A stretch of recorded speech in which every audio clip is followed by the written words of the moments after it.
Welcome to another deep dive. This time, we're going to be looking at a story full of drama and jealousy and prophecy. A prophecy that, has echoed through generations. We're going to Genesis chapter 16 to, unravel this story about Abram, Sarai, and Sarai's maidservant Hagar. Yeah, it's a story that really has it all. It all starts with a simple desire: family. But as we're going to find out, the road to building a family is anything but simple. That's right. We're dropped right into this ancient world. And we have to remember that having children back then, especially sons, was, crucial. Yeah, it was much more than just about family. It determined your social standing, your inheritance, everything. Right. And for Sarai, who couldn't have children, it was, you can imagine, more than just personal heartbreak. It was a societal burden. So she comes up with this plan, right? In an act of desperation, and this is important to remember, also reflecting the norms of her time, she suggests something pretty radical to Abram. She suggested Abram have a child with Hagar. Right. Now, that might seem pretty wild to us today, but back then, it wasn't totally unheard of. It wasn't. It was actually a way to address infertility within the existing social structures. That's a really good point. And remember, we're talking about a time long before, modern reproductive technologies. So Abram agrees, and Hagar becomes pregnant. And you'd think, okay, problem solved, right? Right. Should be smooth sailing from here. But as anyone who knows this story knows, it's about to get really messy. That's an understatement. This solution that seemed so practical at first, it sets off a chain reaction of jealousy, power struggles, and most importantly, we see divine intervention. Yeah, so tell me about it. What happens? So Hagar, who is now carrying Abram's child, she starts to see herself differently, maybe even a little bit, above Sarai. Oh, so there's this tension building. Yeah, there's definitely tension. This really reveals the inherent problems in this type of arrangement. You have Hagar, who's still a servant, but now she's carrying the child that Sarai so desperately wanted, and it throws everything off balance. It sounds like a recipe for disaster. It kind of is. What happens next? The text actually tells us that Sarai feels completely wronged by Hagar and blames Abram for everything. Oh, so she's putting the blame on Abram. She blames Abram, and Abram, he's caught between his wife and the woman carrying his child, who is also his servant. It's a tough spot. Yeah, no kidding. He doesn't want to deal with it, basically. He tells Sarai, look, you handle it, however you see fit. Oh boy, I bet that didn't go well. You're right, it doesn't. Things really spiral from there. Sarai mistreats Hagar, and Hagar, she has no choice but to flee. She runs away into the wilderness, alone, pregnant. Imagine that, just the feeling of desperation, having nowhere to go. Yeah. It must have been terrifying. It's a really heartbreaking moment in this story, and it shows just how vulnerable Hagar was. She had no power, no agency, and it's while she is in this state, this completely desolate state, that she has this encounter, this pivotal encounter at a spring in the wilderness. She meets the angel of the Lord. Okay, this is where it gets really interesting. We're not talking about a domestic dispute anymore. We're talking about the divine. Right, exactly. We're moving beyond just a human level. So when we're reading the Old Testament, these encounters with angels, they signify like direct communication from God, don't they? Yes, and they often happen at these pivotal points in the story, turning points. This one, though, it's really significant for a few reasons. I can see how it would be, but why is this one so significant? Well, think about it. This isn't just anybody receiving a message from God. This is Hagar, a woman. And not just any woman, a slave woman. Right. So this speaks volumes about God's character. It shows us how God interacts with those who are often marginalized or overlooked by society. Wow, I never thought about it like that. It really makes you reconsider who God chooses to speak to and why, doesn't it? It totally does. So the angel, he comforts Hagar. He tells her to return to Sarai, to submit to her. But then he also gives her some incredible news that's going to have a huge impact on the story going forward. This is where the story starts to connect to these broader themes of destiny and lineage. Because the angel promises her something pretty amazing. Yeah, he promises Hagar that her descendants will be too many to count. He's essentially creating a new lineage, a lineage that will have a major role in history. Okay, and this is where we first hear about Ishmael, right? Right.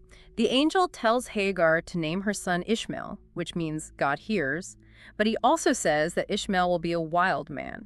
He'll be in conflict with others, but he'll dwell near his brethren. So what does that mean, a wild man? Well, it's open to interpretation. Some people see it as a negative thing, a label that means Ishmael and his descendants are doomed to conflict. But it could also mean something else, maybe a fierce independence, a resistance to being controlled, a strength of will. What do you think? Yeah, I can definitely see that. But it definitely sets the stage for a complicated relationship between, his descendants, Ishmael's descendants, and the descendants of Isaac, who's the son that will be promised to Abraham and Sarah later on. Exactly. This prophecy sets the stage for centuries of tension. In fact, this whole story has been interpreted in many different ways throughout history, and it's had this profound impact on Judaism, Christianity, and Islam. Wow. And we'll dive into those interpretations later. Okay, so much to unpack here. We've got God intervening on behalf of this marginalized woman. We've got a prophecy that sets this whole lineage in motion. And this label, wild man, that has so many layers of meaning. It really makes you think, right? It really does. And let's not forget about how Hagar reacted to all of this. Oh, absolutely. She's not just passively accepting this prophecy. No, she's actively engaging with it. In fact, she actually gives the place a name. She calls it Bir Lahai Roy, which means, well, of the living one who sees me. That's such a powerful statement.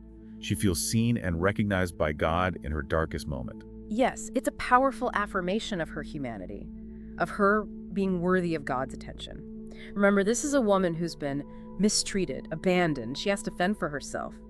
Yet in this moment of vulnerability, she experiences this profound connection with the divine. It's this beautiful reminder that even when we're at our lowest, we're not forgotten. It really is. And it also highlights how important perspective is. We might look at Hagar and just see a victim, but she sees herself as chosen by God, entrusted with a destiny. Yeah, that's such a powerful shift in perspective. Isn't it? So Hagar goes back to Abram and Sarai and gives birth to Ishmael. Abram is 86 years old at this point. And that brings us to this incredibly complex web of relationships, a clash of power dynamics, a prophecy, and the birth of this son who's going to be important even if his life is full of turmoil. And this is only the beginning, right? Yeah, we're just getting started. We've just scratched the surface.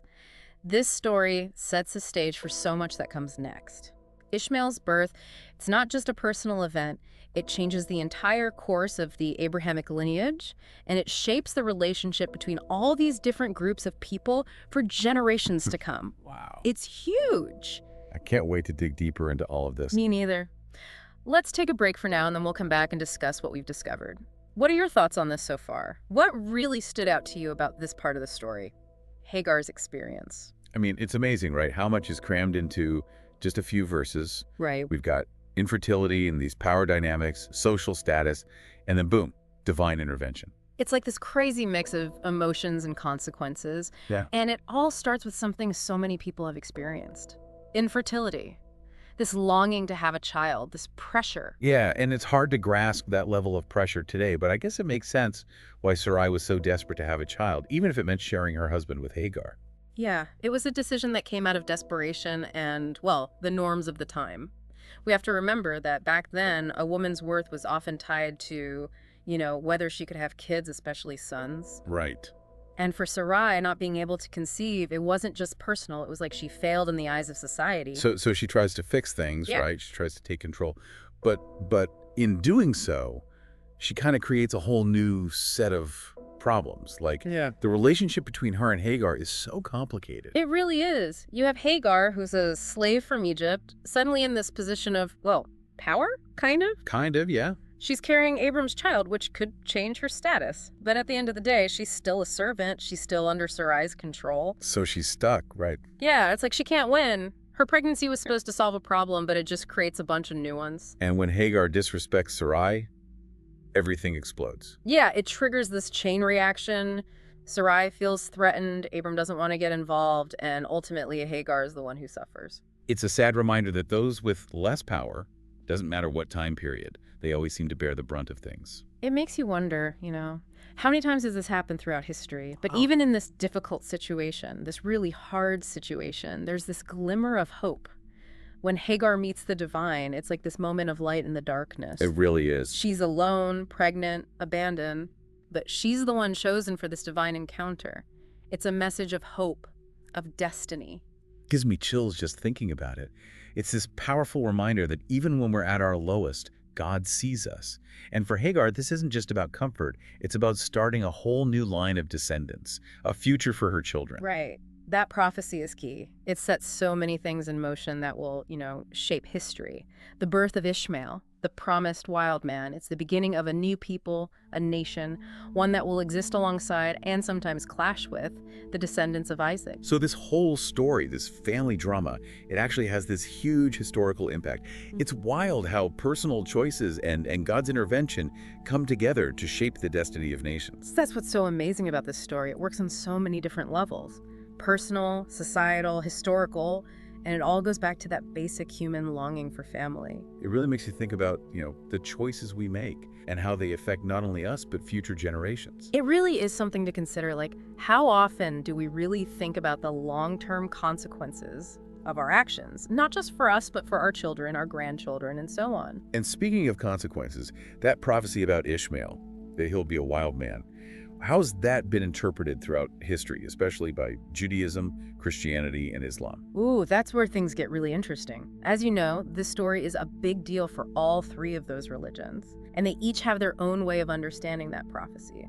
Some people see wild man as, purely negative, like Ishmael and his descendants are destined for conflict. Right. But others see something more nuanced, more complex, like this sense of independence, a resistance to control, maybe even a spiritual connection to nature. What do you think? I can definitely see that. It's like there's all these different layers of meaning in just those two words. There really are, and those layers have shaped how these different groups of people have interacted with each other for centuries. Wow. Some people have used those interpretations to justify conflict, to divide people, but others see it as this reminder that, hey, we all come from the same place, we have this shared ancestry, we have things in common. Yeah, that makes sense. It just shows how interpretations can change over time and how stories can be used for good or for, well, bad. It really emphasizes the need to think critically, to really engage with these ancient texts in a way that's both respectful and, insightful.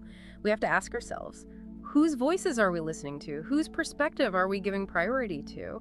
And how can we understand these stories in a way that brings people together instead of tearing them apart? Those are some really big questions, ones that deserve a lot more discussion. But for now, let's bring it back to Hagar. Yes, let's. She's often overshadowed by, the men and the prophecy. But Hagar's experience is so important to understand this whole story. What do you think is the biggest takeaway from her story? That's a tough one.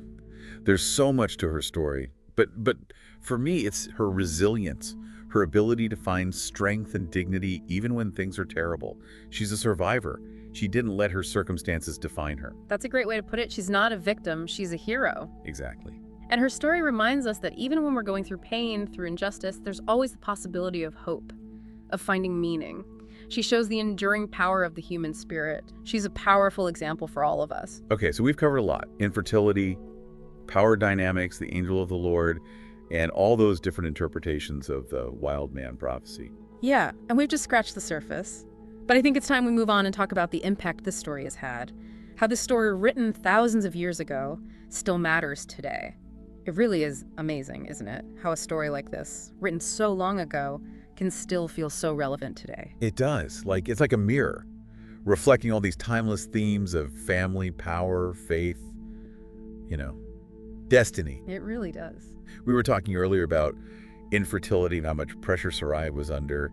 Do you think people still struggle with that today, even if it's, not exactly the same? Oh, absolutely. We might not have that same kind of, stigma around not having kids. Yeah. But the pressure to fit in, to meet all these expectations, it's definitely still there. I could see that. Think about our careers, our relationships, even how we present ourselves online. There's this pressure to be perfect, to have it all. That's so true. Maybe today we don't have someone like Sarai literally offering up, her maidservant. But don't we all feel that pressure to have the perfect job, the perfect partner, the perfect life? Totally. Mm-hmm. And then when we don't have those things, when we feel like we're falling short, it can make us feel, inadequate. Yeah. Ashamed. Like we're not good enough. Exactly. Just like Sarai, we end up looking for solutions, even if those solutions have consequences we didn't expect. Yeah, and speaking of consequences, those power dynamics between Sarai and Hagar, they're so intense. Obviously, back then it was about social status and how Sarai treated Hagar. But isn't that abuse of power something that's still happening today? It is, sadly. It might not look exactly the same, but it's still there. That dynamic of people with power using it to control those who don't. Right. We see it in so many places, workplaces, relationships, even entire systems. It's like this reminder that when one person has all the power, It can lead to exploitation, to Yeah. people being treated unfairly, to Mm. voices being silenced. Exactly. And it's easy to forget about Hagar and all of this. Yeah. We get caught up in the prophecy and Ishmael being born and what it all means for the future. But Hagar's experience, her resilience, it's so powerful. It really is. It shows us that we can be strong even when things are really bad. Like, think about it. She's abandoned, pregnant, alone. And yet she has this amazing encounter with God, a moment where she's seen, where she's recognized. It's like when she names the place Bir Lahai Roy, the well of the living one who sees me. It's just, wow, so powerful. Isn't it? It's such a strong statement. She's saying, hey, I might be going through all this, but I'm still here. I still matter. She refuses to be a victim. Exactly. She's a survivor. And that's a powerful message for all of us. Even when we feel invisible, forgotten, like we don't matter, there's something bigger than us that sees us, that cares. So what does all this mean for us today, thousands of years later? What can we learn from Hagar's story? That's the question, isn't it? I think Hagar's story challenges us to think about how we use power. Do we use it to help others? Or do we use it to control them? Are we aware of the ways we might be holding power over others? Or how they might be holding power over us? It's a call to look at ourselves, honestly, to make sure we're not part of the problem. Right. And even when we feel powerless, we still have choices. We can choose how we respond to the bad things that happen. We can choose to be strong, like Hagar. We can choose to connect with something bigger than ourselves, whether that's faith, community, or a purpose. And we can use our voices to fight for what's right, to stand up for those who are being treated unfairly, to make the world a better place. That's a great way to put it. And I think that brings us back to the question we started with. How do our choices affect the future? What kind of world are we leaving for those who come after us? That's the real lesson here. It's not just about the past. It's about our responsibility to make the future better. Right. We might not have prophecies like Hagar, but we can all make a difference. We can all leave the world better than we found it. That's a wonderful thing to strive for. Well, that about wraps up our deep dive. Thank you for joining us. We've explored so much. Sarai and Hagar's struggles, the power dynamics, the prophecy, and what this ancient story means for us today. It's been a pleasure discussing all this with you. And to everyone listening, thank you. Keep exploring these stories, keep asking questions, and keep those minds engaged.